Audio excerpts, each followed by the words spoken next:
Welcome to Caregiver Cast with Mary Elaine.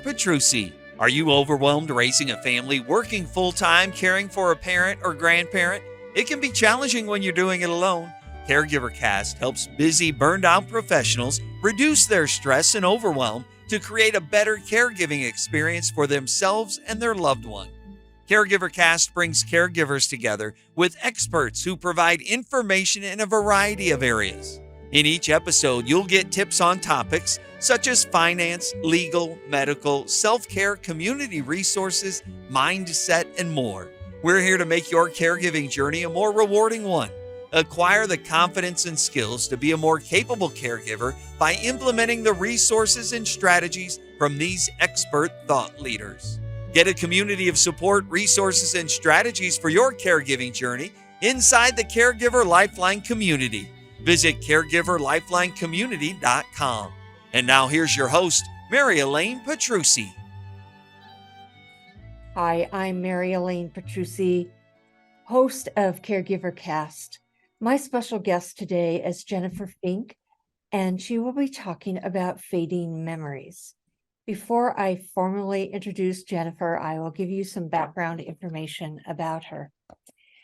Following the death of her father, she discovered that her mother was much further along with her Alzheimer's than what she initially was aware. Suddenly being called to provide care with no training, understanding, or planning was a hurdle I would have to figure out how to overcome. Like most people, I didn't feel prepared. And that's so true of many caregivers. This kind of caregiving journey, emergency, is one of the most common ways family members become care partners. As most people do, I went online looking for answers, help, and knowledge. What I discovered was how difficult it was to find solutions that worked. The time it took to research needed to be more sustainable for a typical family caregiver, and the process was frustrating. As an avid podcast consumer, she had the bright idea to look for an Alzheimer's caregiver support podcast. If there were podcasts about disease making, certainly there would be podcasts for caregivers. However, she discovered that even in late 2017, there was only one.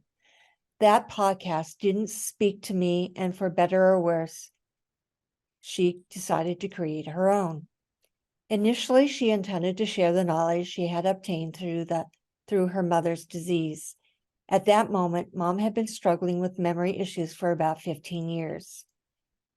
She wanted to help families and avoid some of the stress our extended family had gone through. It quickly became apparent that my knowledge wasn't vast enough to help my fellow caregivers, and the podcast shifted into what it is today. Through 4 seasons of podcasting, she has introduced to all things Alzheimer's, treatments, opinions on prevention, research, advocacy, and one of her favorite resources, the Alz authors. Before starting the podcast, she intended to write a book. That plan is now a reality. She is working on a book for caregivers like herself who have completed the journey. Sharing what she learned about caregiving has also evolved into regular blog posts. And sometimes a specific topic needs more input from her, so she writes articles for her blog. The Fading Memories podcast is a place to get information on caregiving challenges, brain health, aging well, and self-care. By scrolling through the latest episodes or articles she puts out, you will get a good sense of what is on her mind. This is how a variety of end-of-life episodes came to be published. It was easier in many ways to talk about an expert and write ideas than try to help one caregiver at a time. Something you may be struggling with may be her next inspiration. There is an episode for almost any person, caregiver or not. We all want to age well and have estate planning questions, and hopefully we're interested in learning about a topic that may or may not touch or live in the future. When you turn into Fading Memories or read the articles on her website, caregivers will find a resource that listens, hears, and offers advice, wisdom, and hope from caregivers who have lived the experience and thrived. The goal for creating the podcast was simple: offer caregivers a simple way to access support and information while handling their many tasks. Being able to tune into a topic when you need help or inspiration is one way to help a caregiver in the thick of a challenge. One last hope she has is to become unnecessary, and helping those find a cure or prevention for Alzheimer's is one of Jennifer's most essential goals. Welcome, Jennifer, to Caregiver Cast. How are you today? Doing well. Thank you for having me. Most definitely. I love your introduction because I know from just my own family experience and having a mother with Alzheimer's, caregiving can be a challenge. So can you share maybe what you've learned and how you've shared it both on your podcast and on your website? Certainly. Well, like I said in the intro, most family caregivers end up caregivers because of an emergency. I had a past guest who referred to it as that Tuesday afternoon phone call that changes your life, which I love that phrase. Doesn't roll off the tongue super easily. After my father died, and I realized that my mom needed a lot more help than I was aware, mostly because he refused any assistance from myself, which is really frustrating. Sure. So I mean, I was fully aware of what was going on, but he was always a buffer. So when that buffer was removed, it was like, oh my goodness, like, what am I going to do now? Mom would have just been happy as a lark, sitting around and shooting the breeze, which would be fine. I love to have conversations, obviously, podcaster, but she would ask the same question over and over, which most people are familiar with. And it became really obvious that some of the tried and true advice, so to speak, didn't work. So she would ask me, what have you been up to lately? And I would tell her, and I had learned to break it down into little, I didn't tell her, oh, well, I've been doing this and this other thing and blah, blah, blah. I would tell her, oh, it's Monday. I went to the gym and did spin class. Oh, okay. So what have you been up to lately? Well, it's Monday, Monday is the day we go to Rotary. And so I went to Rotary today. Oh, okay. What have you been up to? Oh, same old, same old. Okay. Well, what's the same old, same old? Okay. I'm trying here. And it's like, and then she'd repeat the question, what have you been up to lately? Well, it's Monday, so I came to visit you.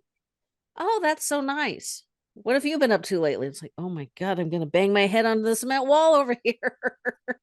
And I thought, how do I give her positive visits, joy and the best quality of life I can, when I want to drive a nail into my head after 20 minutes. This is not a sustainable thing, because after the fifth or sixth time she asked the same question, I start thinking about all the other things I need to do. Like I need to get dinner, need to take the dog for a walk, need to, blah, blah, blah, all the 5,000 things we need to do every day that just to maintain our lives. And that's when I went looking for advice, and I realized it's out there, but it's not easy to find, which has changed somewhat in the 6.5, 7 years since I guess it's been 7. Has it been 7 years? Dear night. Goodness gracious. Well, I guess it's been 6.5. So it was March of 2017. And I wanted to fix that for people. I wanted to make it so that you could find help. You could talk, or you could listen to somebody talk about, I tried engaging with my mom with music, and that didn't work. And I think the reason it didn't work is because my mom loved talk TV and talk radio. I should have just played her podcasts. But no, I was hung up on following the tried and true advice. You could have invited her to your podcast. I'm just saying you could have put on some, I know where you are at, because I do the same thing with my father. I did try to get him out, especially toward the end of his life, and that was really frustrating because he wanted to go. However, there were some stipulations that I made that he didn't like, so he chose not to do them. So I couldn't take him out to dinner or something, out to lunch, because I was working remotely. So I was working 3 to 5 hours away. So I understand what you're saying. That's one of the things I did end up doing with my mom, kind of out of sheer frustration and in the thought that she needed to get out of the care home, was we started going to the park to watch children. I joke that we were the creepy old ladies stalking on kids. And she loved that. The nature, the fresh air, the sunshine were all very beneficial. There was always just a little bit brighter spark in her eyes. The challenge for me was she never walked next to me. She refused to walk, next to me, which I'm like, okay, it's because, she's got the monocular vision, no peripheral vision, so she can't see me. So that makes sense. So I would try to get her to walk elbow and elbow. That was just a hideous affront to her, which was very annoying. So she literally walked 10 to 20 feet behind me, watching her feet. And I always feared that she would face plant on the sidewalk and I would be the horrible monster because I didn't let her catch up, or, insert reasons people would assume that my mom was behind me. And earlier this year, I had a guest on, and I think in just like the chat before or something, I mentioned that my mom was the oldest of 4. And she put 2 and 2 together and said, I bet you that your mom walked behind you so she could, quote, keep an eye on the kids. And I was like, where were you 5 years ago when I needed that advice? So that's one of the things I wish I'd learned when she was alive is, they say you need to be in their reality. Well, I don't think we really know what their reality is. I didn't know where my mom was at. When somebody else pointed out that might have been her thought process, for lack of a better term, it made sense. But it's not something I necessarily would have thought of. I mean, I'm the oldest of 2.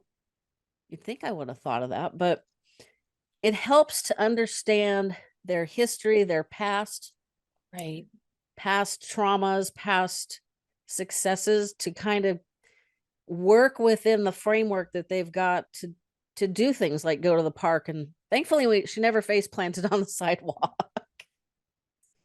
Thank you. That makes me feel a lot better. Yeah, me too. Well, see, I would agree with you. You're supposed to get into their reality.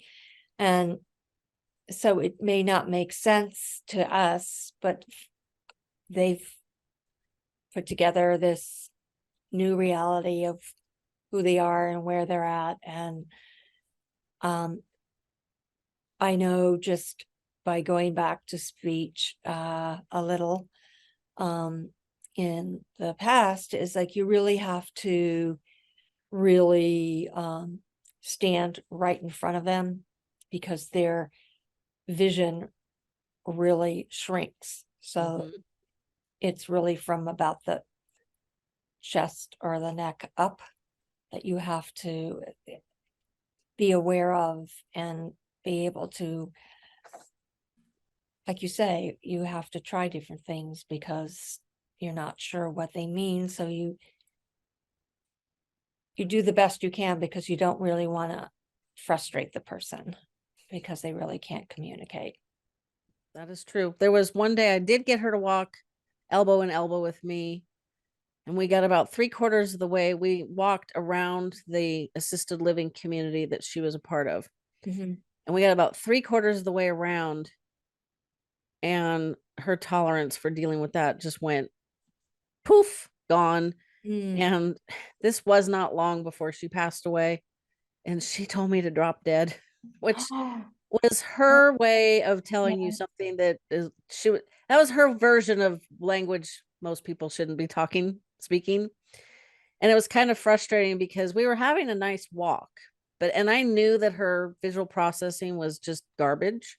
And for better or worse, I have a really good insight into completely screwed up visual processing because I was born with lazy eye, so my brain thinks I see double. And the situation was not corrected until I was nearly 4. It should have been corrected before I was 6 months. So my brain thinks I see double. It only accepts the input from one eye at a time. So I only have peripheral vision on one side. It switches. I have no depth perception whatsoever. I'm amazed I can drive. Yes, I would agree with that. It's a good thing we're not living close to one another. I've never caused an accident. Wow. And, now we have cars that beep at you if you get too close, or, they tell you to brake. I'm on my 4th car since I started driving at 16. Very possibly might be the last because I'm almost 57. Absolutely cannot stand driving at night. Try to avoid it as all possible. Didn't help that we moved from the county I lived in for 55 years that I was familiar with. So now I'm in a place I'm not so familiar with. And you got people that get on the freeway and fly, and you get people on the freeway that are they're not in a hurry to go anywhere. And it's like, wow, it's just crazy. So I could relate to my mom's visual processing issue because my visual processing is not normal. And even with my prescription glasses, because I need glasses to see the computer and to read my to-do list and to drive, it's still not 2020, and it's just frustrating. But that's the way it's been my whole life. So gosh. So just having surgery at 4 didn't correct the problem. No, that was cosmetic. If they had fixed it by the time I was 6 months old, then I guess if there was a way to retrain my brain to be like, hey, you don't see double anymore, so you don't need to do this workaround you've been doing for 50 some odd years, 53 years. But, because sometimes my husband will say things like, well, I'm worried about your eyesight. And it's like, not my eyesight, it's my brain, which is really funny considering, I spend every day thinking about brain health and talking about Alzheimer's and all kinds of good stuff. So it's frustrating when he says that, but it's also kind of funny because I do know it's my eyes. I need glasses to see far away, and I need glasses to read because, I'm at that age. But the other problem is my brain, not my eyes. So kind of funny. There must be something that to help you train that so that it wouldn't be that challenging for you anymore. It probably is if I was younger, but it doesn't bother me. I know what my limitations are, and I just deal with it. It's like this been my whole life.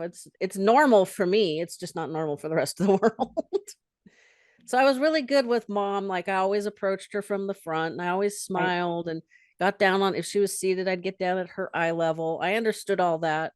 I don't know where I learned that, because I learned more caregiving tips from my guests than I really did anywhere else. I'm still learning from guests. Though,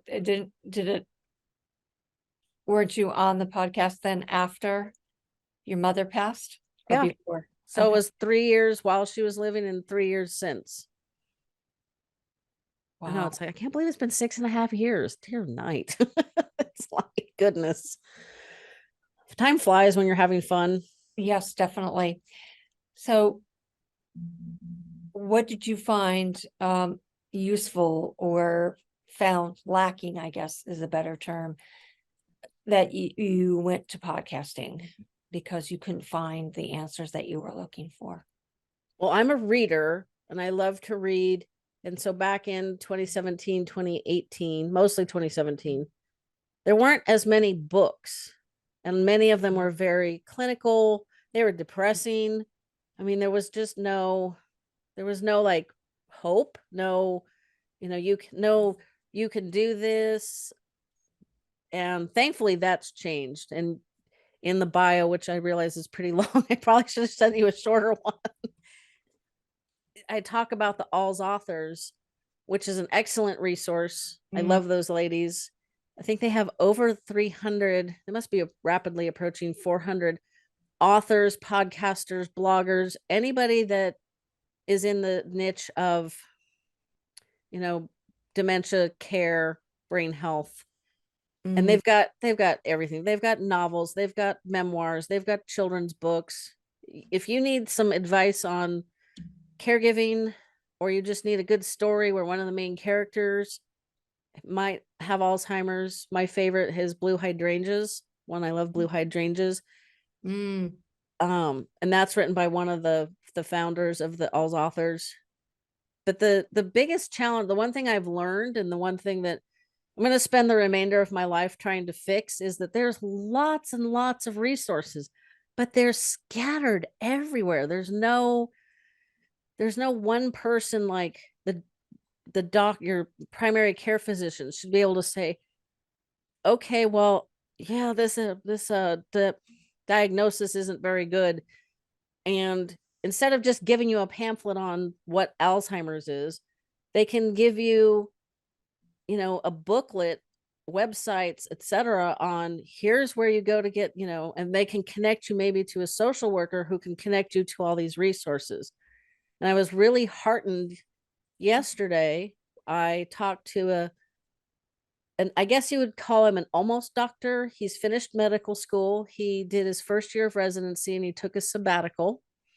And during the sabbatical, he's been working with the National Institute of Aging on a Mhm. website to do precisely what I just mentioned, to something for a primary care physician or the internist in a hospital. And the internist's job, because I had no clue, so I had to ask him, this is what he wants to specialize in.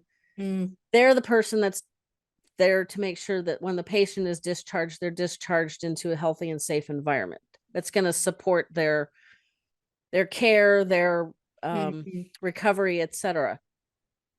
And that's the first time I've ever talked to a doctor that's like forward thinking.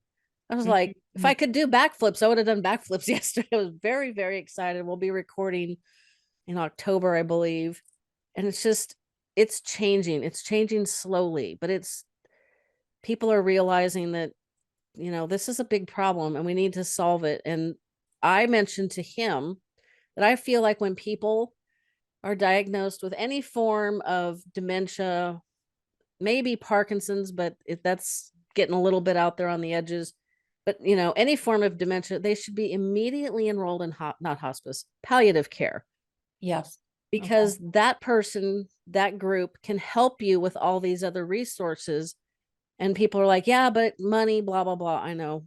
But I think in this almost doctor, because he still has to finish his residency. That's why I keep saying almost. He's a doctor in my eyes because I could not survive med school. A palliative care person could help you get into these resources and keep you out of the doctor's office where they can't really do very much for you, Right. and keep you out of the hospital because they're going to make sure your environment is safe, that your family Mm. is also supported so that bad things don't happen because they're frustrated, or they're exhausted, so they overlook a simple thing that, like locking up the cleaning supplies so you don't drink the blue Kool-Aid stuff. But that's my goal for the rest of my life, I guess, or until they find a cure, whichever comes first. I don't really, I totally agree with you. That was why I was putting together my caregiver lifeline community, because I wanted to have caregivers to be able to access other caregivers, the speakers that I had at my conferences, and myself, because I had been there. And also just to put in other resources like for Medicare, offices and branches in all 50 states, just put grief resources, things on. Here in Colorado, anyway, they have what they call a senior blue book, and it has a list of all the independent assisted living, memory care units, I believe long-term care facilities, and adult daycare, and maybe group homes. But kind of rate them, and you've got them in different areas. So I know it's in Colorado and about 10 other states. So that could be helpful as well. So I understand that the stress, overwhelm, and burnout are the big overarching factors of caregiving. However, every caregiving journey is individual. So I wanted, like, the people in that community to give me some more ideas of what they would find useful. And I totally agree with you. It's really scattered all over. And really, as a caregiver, you don't really have the time nor the energy to look through many websites and then not find what you're looking for. So kudos to you for doing that. Thank you. So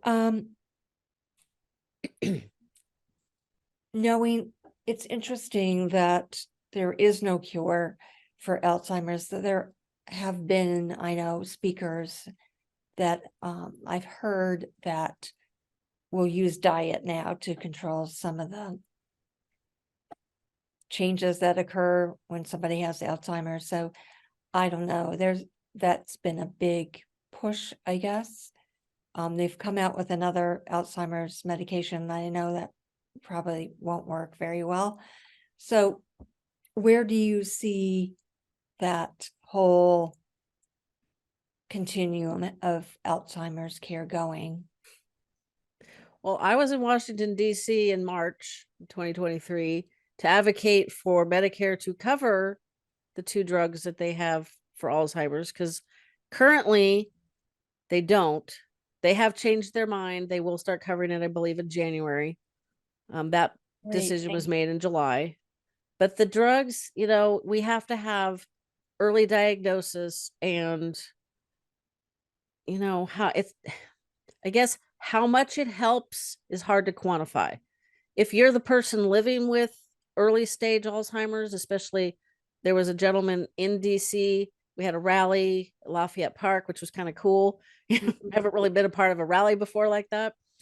And he's 58 or he's 60. Might have gotten the diagnosis at 58. The details are getting a little bit fuzzy at this point, but all he wanted was the cognition that he had at that day in March, 8 months from then, so that he was the same person he was when his grandson turned 3. It doesn't seem like a huge request.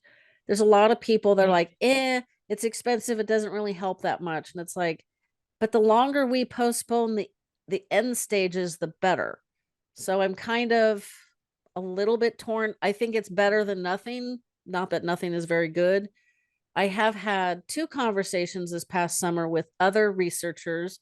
One of them is called Immune Bio. They actually got $1 million seed money from the Alzheimer's Association, which I was really pleased to hear, because sometimes I wonder about all the money I help raise for them and all the things I do with the association. It's like, is this really a good use of my time?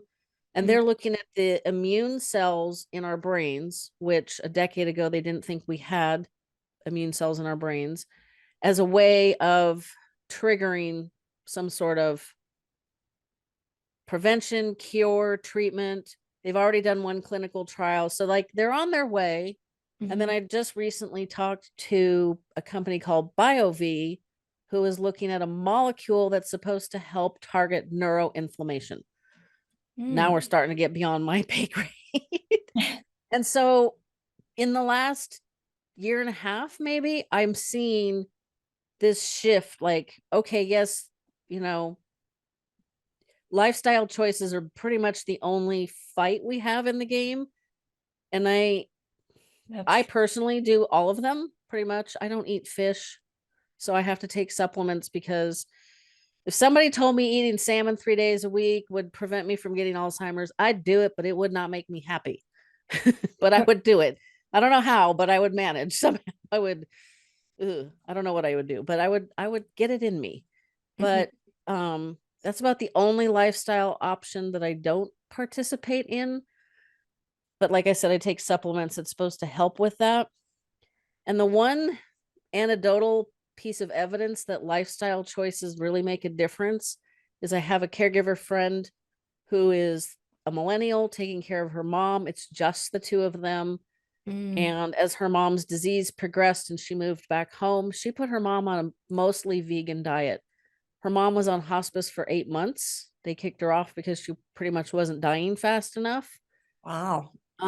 This time last year, her daughter was surprised that she was still around. Now she's planning her mom's 75th birthday. Mom's bedbound, doesn't talk very much. She does communicate pretty well with her daughter in kind of in body language and actions, but she does speak a little bit.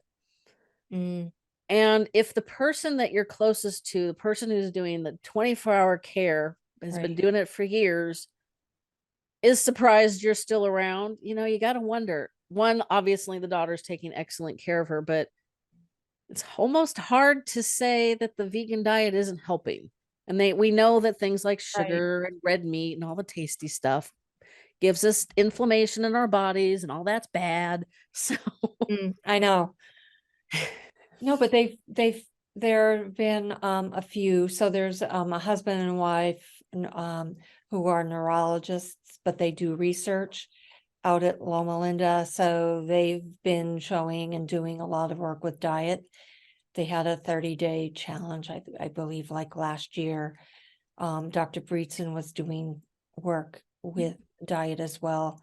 And there's a few others that are really saying that diet really is making a difference. Now, I don't know if that happens when you're first diagnosed or how that would work different, depending on what stage of Alzheimer's or memory cognition loss that you have. But it seems to be the trend is looking at diet. I think they're onto something with that, because when you look at our agriculture, and California produces 60% of the agriculture for this country, which still blows my mind. Wow. Corn. So the town that I lived in for years and years, that we moved away from 2 years ago, they grow what's called Brentwood sweet white corn, which is exported across the globe, which also blew my mind because it's not that big a town. It's about 45 miles northeast of San Francisco. So it's like, okay, it used to have more cows than people, but that's not the case anymore. The sweet white corn that they grow, besides the fact that it's just to die for, is not anything like what corn on the cob was, 150, 200 years ago. So our big agricultural corporations, the chemicals, California, I guess now we've banned stuff that's in Skittles. Okay, I like Skittles. These ingredients have been banned in countries in Europe and other parts of the world for years. So it's like, I do think that I think our food is not as good for us as we would like, or as it should be, especially for this country. I can't fix that, so I just do what I can do. Well, I would tend to agree with you. I don't know why the US is so far behind in terms of Money. yes, I sure that's the main ingredient there. Yeah, I don't think we're eating well. I think that, like you say, the fertilizers and the chemicals that we're using when we're planting and keeping the harvest or the fields alive until harvest probably aren't helping. And I think that's the reason why we're finding more people with Alzheimer's or other autoimmune diseases, because they didn't exist many years ago. And That's true. I think that's really unfortunate, because we're not going to have any land to really sow seeds on in a short amount of time, because we haven't taken really good care of what we've been endowed with. And we know better. I follow a homesteader on Instagram, and it's interesting. Like, he's got pigs. Mhm. They're grazing pigs, which I didn't even know was such a thing until recently.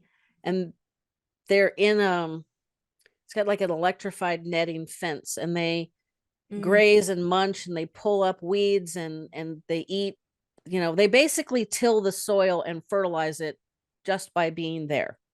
And then he moves them around, and he Mhm. does the same thing. He's got what he calls his meat birds. Thankfully, he doesn't show the processing of his meat birds on Instagram, because I understand the process. I can't really do vegan, but if I had to kill my own meat, I'd probably become an instant vegan because I couldn't do it. But, Right. it's like he's a big proponent of raw milk. Not sure how I feel about that. I think our bodies probably could adapt back to drinking raw milk. But what I would really love to see is, instead of the government subsidizing big agricultural farms, is to subsidize the smaller family farms that could serve their local communities. Like, I live in a town of 12,000 people. There's ranches all around us. Like, okay, so you over here, the Jones family, you do cows, and the Smiths can do pigs, and then maybe you'll switch. I don't know exactly how it works with meat, but I would think it'd be so much smarter if we had smaller farms and local, so we're not, trucking them all over the place. I mean, that might be a really naive statement, because, like I said, I'm not really any part of that process. I just think that would be a lot healthier for the animals, the planet, and us. And maybe the subsidies that the government would help with these small farms would pay off in less money spent with Medicare, taking care of people with Alzheimer's. I don't know. That's another pie in the sky dream, I guess. Well, not necessarily. It's really frightening to me to know that there's going to be another 76 million baby boomers who will be retiring by 2030, which means that is now going to be 45% of the US workforce, and there'll be no one to take care of them. Nope. We're not really doing a very good job of finding ways to either eradicate a disease or to at least curb it, so that we're not using all these resources that we could be using for everyone. So yeah, it's a catch-22 in my mind. But do you see, so getting back to your Fading Memories podcast, are you getting feedback about certain topics that caregivers or family members really want information on? Well, it's really interesting with my show is that people download all the older episodes as much or more than they download the current month. More than they download the current month, which is very interesting. It's comforting to know. It's really, affirming that past episodes, or we're talking like 2 and 3 years ago, people still listen to them. Sometimes I think, when did I start recording in the closet? And then I got a full studio. So when I first started, the audio wasn't that great. I learned, I evolved, but they really like anything caregiving related, sustainable caregiving, mindfulness to reduce caregiving frustrations. Those are a couple of the episodes that pop up constantly in the downloads, even though they're like 2 years old. I went a little astray this summer, I think, with too many researchers and topics that are related to caregiving. Like this week we did avoiding Medicare mistakes, which, because I'm 10 years away from Medicare, because I'm at the 67 year. I mean, I'm a Gen Xer, so they shifted it to 67 for my age group. So I've got just slightly over 10 years to go. When I was taking care of my mom, I had no clue. Like, Medicare, what? Like, she had fantastic health insurance through my dad's retirement at the phone company, but I had no clue. And I tried to talk to them and ask them questions, and here we go again. Here's all the hoops you got to jump through and do all these other things before we'll even consider talking to you. I'm like, nope, I don't do that stuff. And thankfully, they wanted me to, do some stuff with the bank accounts and representative pays. And I'm like, I don't understand most of this stuff, and none of this stuff makes sense. We've got, a trust and a trust bank account with beneficiaries and trustees. And I'm not adding another bank account just so you people will talk to me. This is dumb. So I had to learn, thankfully, back to another guest, boomer benefits. It's all they do is Medicare. And then next week is on navigating long-term care costs. And it's not a one size fits all fix. It's not, well, you should have bought long-term care insurance when you were in your 40s or 30s. This gentleman has researched all the ways to pay for long-term care. Hopefully people will like that just as much. But then we go back to talking to caregivers again. So it's like, because I'm removed from caregiving and I'm interested in these other topics, that's the direction I went for a little bit. But it's kind of, people are expressing their opinion in the less downloads than other months. So I hear them. I'm paying attention. I know. I found that people were downloading podcasts on, for example, like tech things. So someone had this device, this pad that would put you in like the frequency of the earth. And yes, anything related to tech, my audience seems to prefer.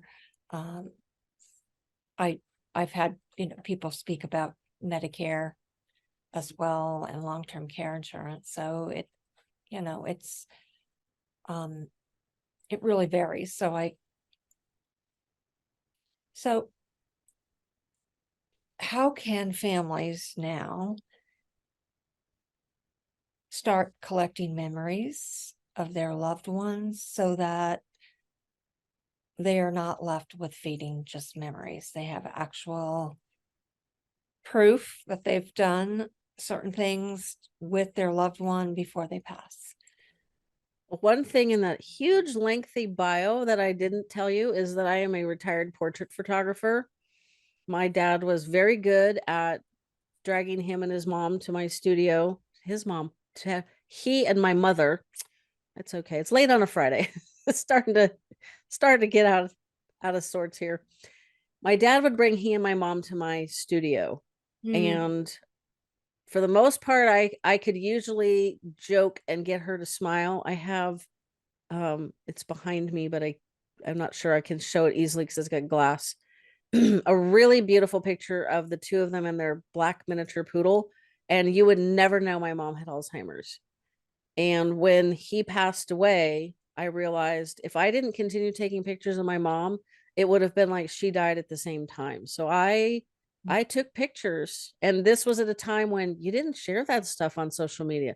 You didn't put videos of your loved one, babbling or arguing with you or, eating with their hands, all things that are perfectly normal and totally stuff we all have to deal with. You didn't put that stuff on Instagram and that, Facebook.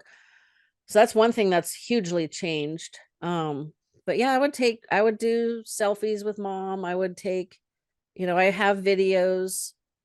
They're not super cherished memories, but she was really late stages.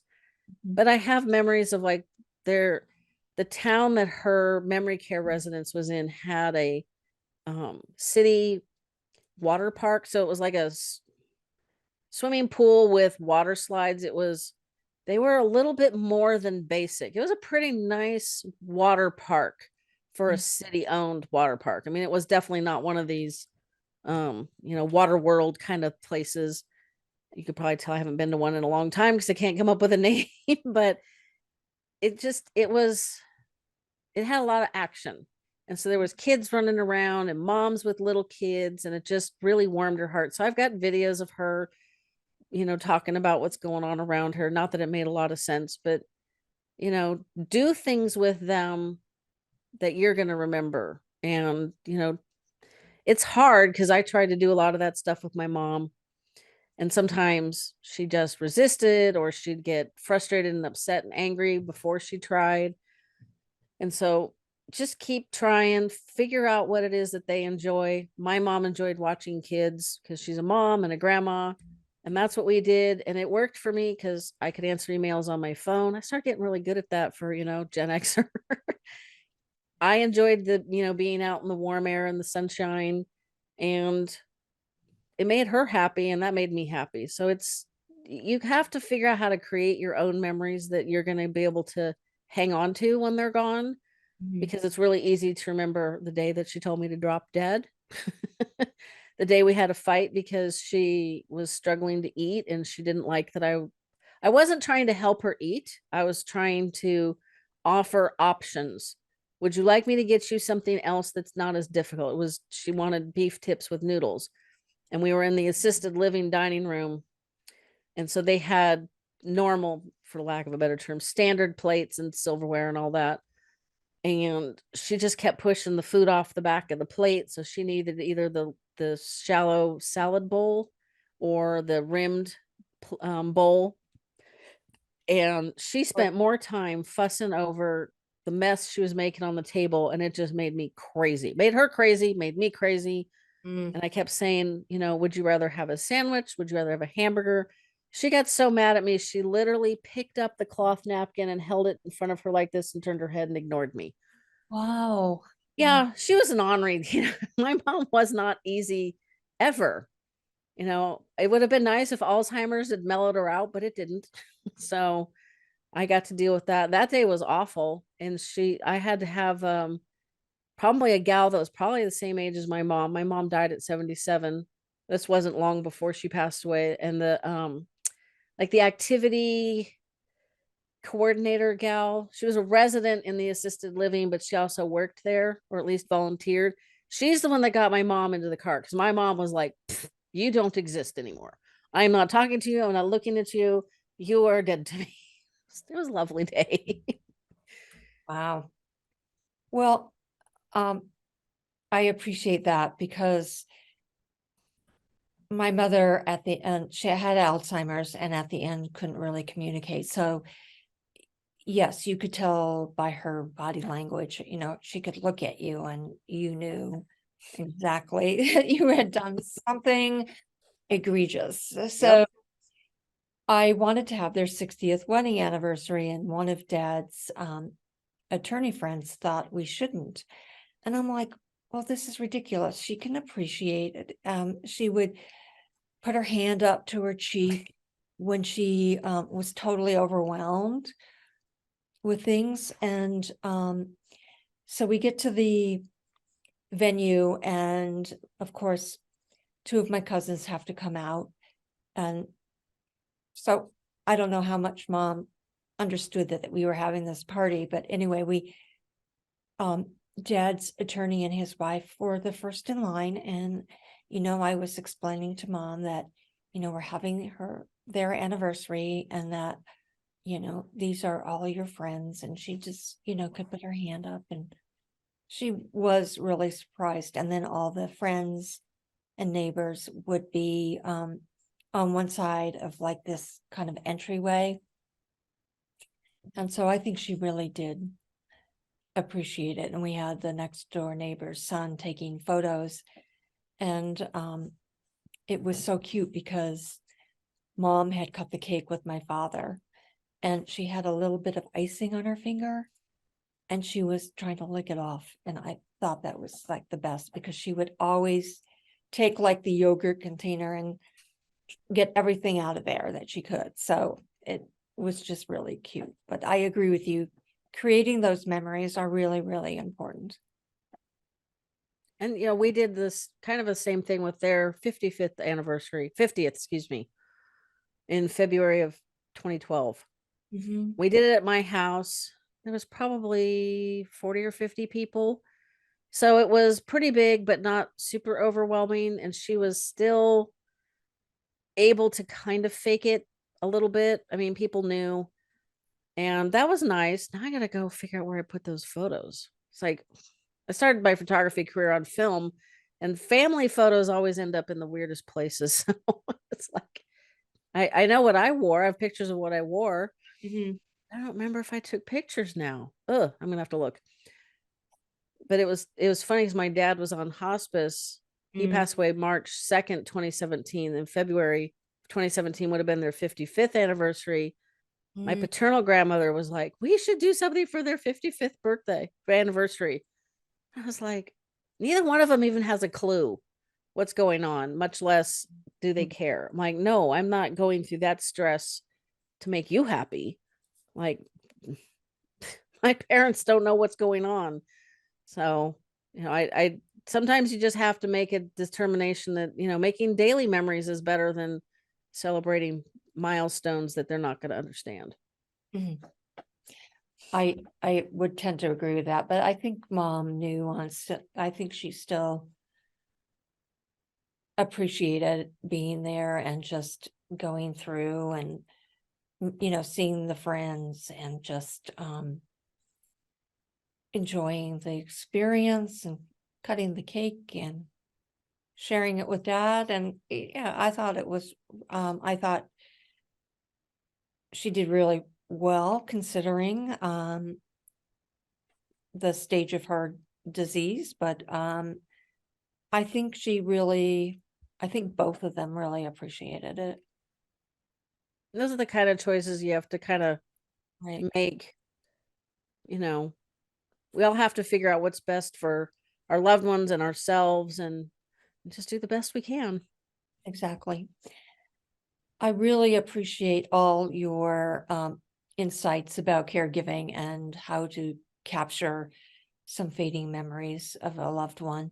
Can you give the audience 3 takeaways from what we've discussed today? Certainly. Well, as we both mentioned, everybody's caregiving journey is unique. So don't compare yourself to somebody else. I see so many people on Instagram and it makes me nuts because it's like, yeah, it's hard, but your mom's super compliant. My mom would have smacked you upside the head if you had asked her to spell things or count for you, or you repeat over and over to say your prayers or something. You would not have wanted to hear my mother's response, but I know that that's their journey. That wasn't my journey. So I keep my negative opinion to myself, which is important. Number 2, you're doing the best job you can. Right. I don't know anybody that said, my parents are getting older, I'm going to learn about caregiving just in case, which would be very smart since 70% of us will need some kind of care before we pass away. But none of us are quite that, forward thinking, unfortunately. So there's a lot of advice out there. The Alzheimer's Association has their Savvy Caregiver training. They do a lot of online and in-person things. Right. So I would definitely look at the resources through the association, through the Family Caregiver Alliance. There's lots of coaches and, former caregivers like myself that teach classes, have books. However you learn best, dive in, because this is like a PhD program you're going to jump into. And just remember, you're doing the best job you can. And the last thing is, and of course it's probably the hardest, is you have to take care of yourself. We all hear that phrase, you got to put your oxygen mask on first before you put it on somebody else, which, we understand intellectually, but instinctively it's like, when your person gets to the point where you can't leave them alone, they can't do many of the, tasks of daily living. They could be dangerous if you leave them in the kitchen, or they need constant eyeballs on them. It's terrifying to think like, well, I'll just take some time off to go to the gym or read a book or take this Savvy Caregiver class. I don't have time for that. You have to make the time, because unfortunately 50% of caregivers will pass away before the person they're caring for, which happened in our case. And that figure goes up, I think, to 65%, or I can't remember. It goes up from 50 if you're older than 65. Wow. So, yeah. So, stop and think, what's going to happen to your spouse or your mother or whomever, your grandmother, if something happens to you? I mean, God forbid you could get in a car accident and be killed. Nobody plans for that. Right. So we got to take care of ourselves, especially coming from somebody who's on the other side of this journey. You don't want to get to the end of your caregiving chapter of life and just be a shell of yourself. I always tell my audience and people that I talk to in person, don't put your plans on hold, because we've got like 25% of millennials are caring for somebody. So they're already having a huge life disruption. If you're in school to get a degree, well, continue that. Yes, you might have to do it one class at a time instead of 4 or 5. If you're training to run a marathon, keep doing that because it's healthy for you. And I mean, it's not what I would do, but you may have to scale back how you get to your goals, but don't put your goals on, or your dreams, excuse me, on hold. Because what happens if your parent or your loved one has Alzheimer's like my mom did for 20 years? Like, if you can tell me what's going to happen in 2043, then please do, because I would really like to know. But since none of us have that kind of foresight, you just, parents don't neglect themselves to raise children. We shouldn't neglect ourselves to raise an aging parent or take care of an aging spouse. Right. Oh my gosh. That was really great advice, because that is the number one issue with caregivers, is they don't do self-care. And glad to hear that not glad, but petrified that it's went from 30% to 50% of caregivers die before the one that they're caring for. Wow, that's a big change. I naively thought it went down because millennials are younger, so therefore, Right. their life expectancy is longer. And so to hear that it went from 30 to 50, I was like, terrible. Yes, that is a really frightening statistic. And I like the idea of just, yes, don't compare yourself to anyone else, because like you said, caregiving is different for everyone because of the 2 people involved.